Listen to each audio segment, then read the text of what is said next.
et bienvenue dans cette vidéo. Aujourd'hui, j'ai l'honneur de vous présenter mon portefeuille boursier et ainsi faire le point. Le point aussi concernant les marchés, que ce soit US et en France. Regardez ma dernière transaction et aussi regarder un peu ce que j'ai fait sur mes tableurs Google Sheet. Et enfin, je vous expliquerai un peu ce que je compte faire de ma chaîne YouTube. Donc aujourd'hui, on va dire que le portefeuille est plutôt favorable. Aujourd'hui, j'ai une plus-value de 700 euros. Bon, alors que vendredi, j'avais une moins-value de pratiquement 2000 euros. On atteint progressivement les 10 000 euros de plus-value cumulée, donc ça c'est tant mieux. Après, on va dire que les marchés sont au plus haut, que ce soit Alphabet, Amazon, Microsoft. Voilà, ce sont des valeurs qui sont sur des plus hauts, notamment Microsoft, 534 dollars à l'heure actuelle, c'est franchement énorme. Donc vous pouvez voir un peu les plus-values à l'heure actuelle. J'ai pratiquement 2000 euros de plus-value sur Alphabet, 1500 euros de plus-value sur Amazon, Apple 2600, Microsoft, ma plus grosse valeur, 6000 euros, hein, c'est impressionnant. Après, j'ai Tesla 1000 euros et Vinci 113 euros. Et concernant les ETF, c'est un peu pareil, j'ai une valeur négative sur l'ETF dividende aristocrate. Par contre, au niveau du SP500, je suis assez au-delà et j'ai 142 euros de plus-value. Donc, qu'est-ce qu'on peut dire du marché à l'heure actuelle, que ce soit le marché US, le marché français? On va dire que la bourse est vraiment au plus haut et c'est pas une période propice à l'achat, mais plutôt à la vente. Alors sur la dernière vidéo, je vous avais fait part de mon intérêt sur deux valeurs, que ce soit donc c'était sur Stellantis et Sanofi. Donc n'hésitez pas à regarder en fait cette dernière vidéo où j'exprime mon intérêt pour acheter ces deux valeurs, surtout sur Sanofi, étant donné que c'est une valeur de rendement et de croissance. J'avais dit qu'elle atteindrait peut-être les 78 euros et au final elle a touché cette valeur vendredi dernier. Aujourd'hui elle est remontée à 82 euros. Donc il y a quelques valeurs intéressantes sur le CAC 40, mais c'est vraiment très minime. Et à noter aussi que Hermès entre dans une période de repli. On était à 2957 euros il y a pas si longtemps que ça. Et depuis, elle fléchit jusqu'à atteindre 2100 euros. Et on a l'impression peut-être qu'elle va descendre en dessous des 2000 euros. Donc ça, c'est plutôt intéressant. Et peut-être que je ferai une vidéo sur la fois prochaine sur cette valeur. Mais sinon, concrètement, que ce soit le marché US, le marché français, il n'y a pas grand-chose d'intéressant. Et on est plus sur l'optique de vendre certains titres que de faire des achats. Malgré tout, j'ai fait quand même des achats, enfin un achat, une transaction sur le mois de juillet. Donc je vais vous montrer un peu tout ça. Donc transaction. Et mon achat s'est porté sur Pfizer. Alors je vous explique un peu la situation. J'ai acheté 15 actions pour à peu près 300 euros en termes de valeur. Voilà. Quel est mon objectif concernant cette valeur? Donc, c'est une valeur pour moi uniquement de rendement. Voilà, c'est pas une valeur de croissance, c'est une valeur de rendement. À l'heure actuelle, j'ai donc 40 actions avec un dividende qui est très élevé, donc 1,79 dollars pour un rendement de 7,36%. Je pense que vous vous rendez compte que c'est assez important, mais ceci s'explique parce que le cours de l'action est vraiment inférieur. Théoriquement, le cours de l'action devrait être à 40 dollars. Aujourd'hui, on est à 23,6 dollars. Donc, c'est pour ça que tout mon intérêt s'est porté sur cette valeur. Après, je dis pas que c'est la meilleure valeur en termes de rendement, mais étant donné son taux fort de rendement et ça dévalue par rapport à la droite théorique, il me semble que c'est une action qui est quand même propice à l'achat. Et en sachant qu'aussi par rapport à mon portefeuille, comme je vous l'avais dit auparavant, j'ai un portefeuille vraiment de croissance.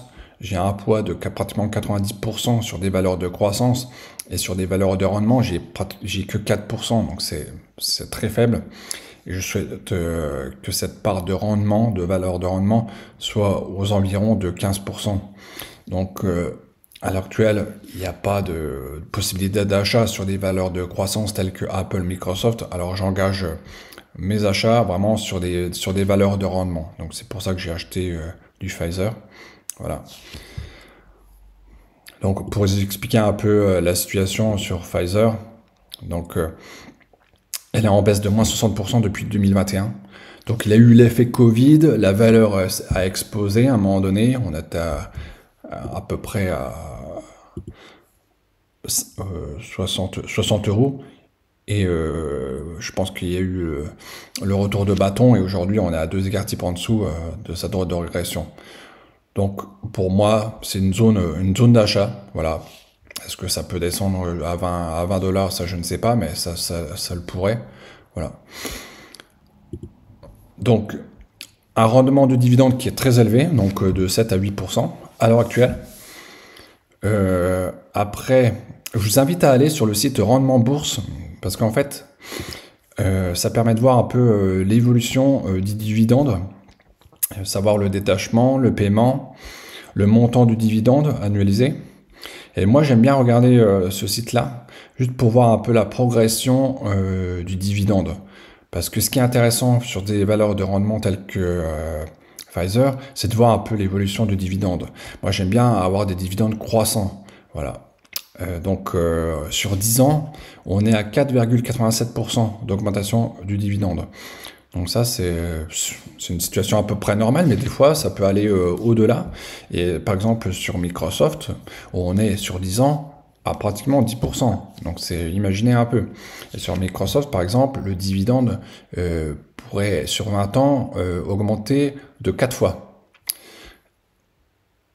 Là, le dividende en 2016 était de 1,139 $. Et aujourd'hui, bah, on est à peu près, on est à 1,6 dollars à peu près. Donc voilà. En gros, plus 50% en 10 ans. Voilà. Donc c'est intéressant ça aussi de prendre en compte le dividende, mais aussi la croissance de dividende. Parce que une valeur comme ça, avec un rendement de 7%, dans 10 ans, le rendement il sera plus de 7%. Il sera de beaucoup plus. Il sera peut-être de 12%. En l'occurrence, je crois que j'avais calculé 11% sur cette action.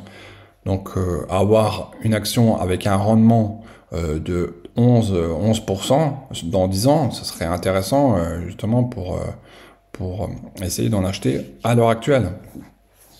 Après, c'est pas un objectif de ma part de cumuler des valeurs de rendement, mais j'estime que sur mon portefeuille, j'aimerais bien en avoir 15%, et sur cette valeur-là, j'ai un poids pour l'instant de 1,79%, j'aimerais bien au moins la mener à 3%. Voilà. Donc, qu'est-ce que je peux dire concernant sur Pfizer? Voilà. Donc, un chiffre d'affaires quand même qui est en baisse. Voilà, moins 8% sur un an. Un bénéfice par action qui est a priori au-dessus des attentes. Et il y a une baisse des ventes notable concernant le Covid, bah forcément, hein, compensé en partie par d'autres médicaments. Voilà. Au niveau de l'actualité, il y a un échec du médicament anti-obésité, un plan d'économie de 7,7 milliards de dollars d'ici 2027. Il y a des possibilités d'acquisition dans l'obésité et un pipeline recentré sur l'oncologie, les vaccins et l'immunologie. Voilà. Donc c'est une action à l'heure actuelle qui est a priori massacrée, hein, vraiment. mais avec un dividende attractif. Donc Pfizer est en phase de transition post-Covid forcément, et le redressement dépendra de sa capacité à relancer l'innovation et son pipeline hors Covid. Donc pour moi, je ne suis pas inquiet. Tant que je n'investis pas énormément sur l'action, j'ai une valeur qui pourrait être de 40 $. Je me dis que bah, voilà, par rapport au rendement et par rapport à la plus-value que je pourrais faire sur l'action, je trouve que après, je limite vraiment les risques. Voilà. Donc par rapport à mon tableur, je vous avais présenté aussi une vidéo qui présentait un peu mon tableur Google Sheet. Donc pour vous expliquer un tout petit peu comme ça, mais il faudra bien aller sur la vidéo que j'avais faite il y a pas très longtemps. Je vous mettrai le lien en description. Donc j'avais fait un onglet sur les valeurs du CAC 40 ainsi que sur les valeurs US. Donc voilà, en filtrant, je peux obtenir ce que je souhaite comme valeur.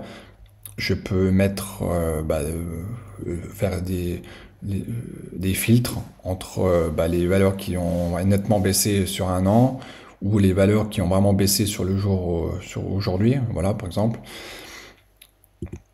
Donc là, ça c'est ma date de régression que je peux modifier en sélectionnant les valeurs que je souhaite analyser.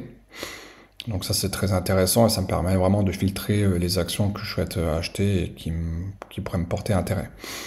Après au niveau du dashboard, là on est vraiment sur mon portefeuille en lui-même. Donc une partie sur les actions, les ETF et des sous-dossiers sur les croissances, le rendement. Après sur la quantité, le montant, le dividende. J'ai fait des sommes globales, voilà. Et dernièrement, ce que j'ai ajouté, c'est vraiment la répartition du portefeuille. Donc c'est un peu plus clair, c'est un peu plus voyant et on voit tout de suite ce que j'ai sur mon portefeuille. Et aussi ce qui est intéressant, c'est de savoir aussi le montant du dividende annuel sur chaque action, ce qui n'était pas le cas sur la dernière vidéo. Donc directement, on a toutes les informations sous les yeux. Et après, ce que je voudrais faire aussi, par contre, ça demande un peu plus de qualification, c'est de faire en fait le suivi du portefeuille. Ça veut dire que sur toutes les journées de bourse, voir l'évolution du portefeuille global. Voilà. A priori, ça serait possible, mais il faudrait toujours aller sur Google Sheet pour actualiser ces valeurs et en fait faire un graphique sur l'évolution du cours, et ça je pourrais le mettre en bas par exemple. Et ça serait vraiment intéressant et je pense que j'aurais bien complété cette visu de mon portefeuille. Après, au niveau de la projection, là aussi j'ai un petit peu amélioré les choses. J'ai surtout mis en avant la projection à l'issue de la retraite. Donc qu'est-ce que j'ai fait concrètement ? Étant donné que la projection que j'ai faite, hein, bien sûr, après c'est une projection qui peut être ne pas avoir lieu, hein, bien sûr, voilà. Donc sur les 528 000 € que je pourrais peut-être avoir d'ici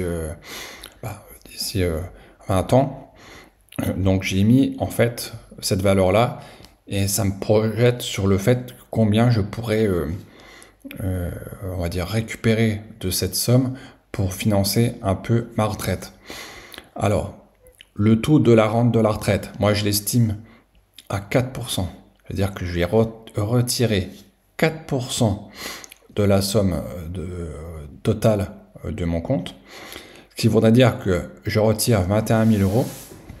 Après, bien sûr, il faut déduire la plus-value mobilière, à l'heure actuelle de 30%.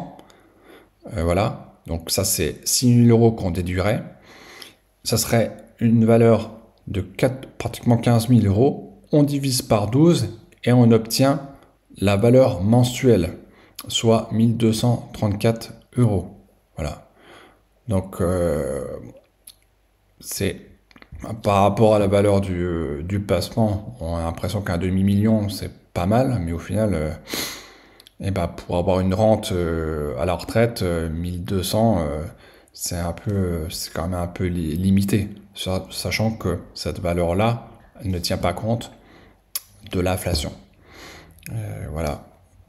Alors je sais pas cette valeur-là, peut-être que d'ici 20 ans, elle pourra représenter peut-être 800 euros, quoi, à peu près, un peu moins de au niveau de la moitié, quoi, de cette somme.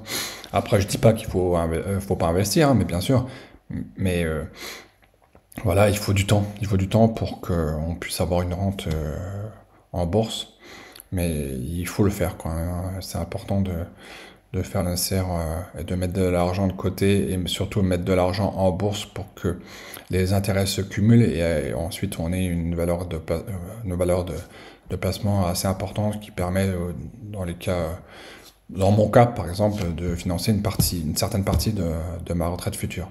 Voilà.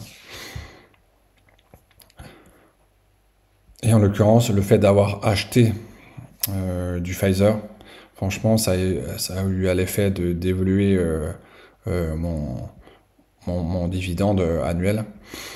Aujourd'hui, je suis à 345 euros. C'est assez faible hein, pour une valeur pour un portefeuille de 45 000 euros.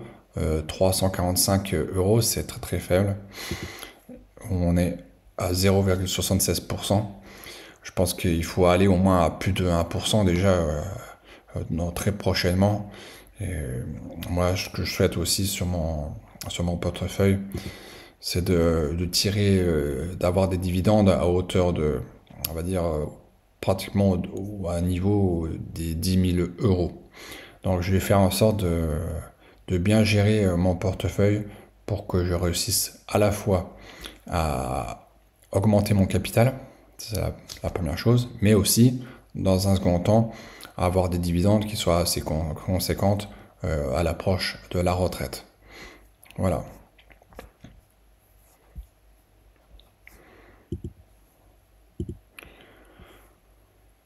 Aussi concernant l'évolution de ma chaîne YouTube, donc l'objectif à partir de maintenant, c'est que je vais faire plusieurs vidéos. Alors déjà dans un premier temps, je vais faire au moins une vidéo par semaine, voire deux. Ce seront à la fois des vidéos sur mon portefeuille boursier, sur des actions que j'estime intéressantes à analyser, mais surtout ça sera des vidéos assez fun, assez parlantes pour tout public et assez inédites en fait. C'est des vidéos que personne ne parlera et moi j'essaierai de faire de ces vidéos assez attractives et pour un peu mettre de l'ambiance sur ma chaîne et que ce soit un peu différent des autres youtubeurs. Vraiment axé sur des choses un peu plus divertissantes et complètement à côté de ce qu'on pourrait voir chez les youtubeurs. Voilà. En tout cas, c'est tout ce que j'avais à vous présenter à l'heure actuelle. Si vous avez des questions, n'hésitez pas à les poser en commentaire. Voilà. N'hésitez pas aussi à me dire ce que je pourrais améliorer sur mon portefeuille Google Sheet. Si vous avez des idées supplémentaires pour agrémenter ce portefeuille, moi je veux bien. Sachez en tout cas que si la chaîne évolue favorablement, je mettrai à disposition ces outils. Voilà.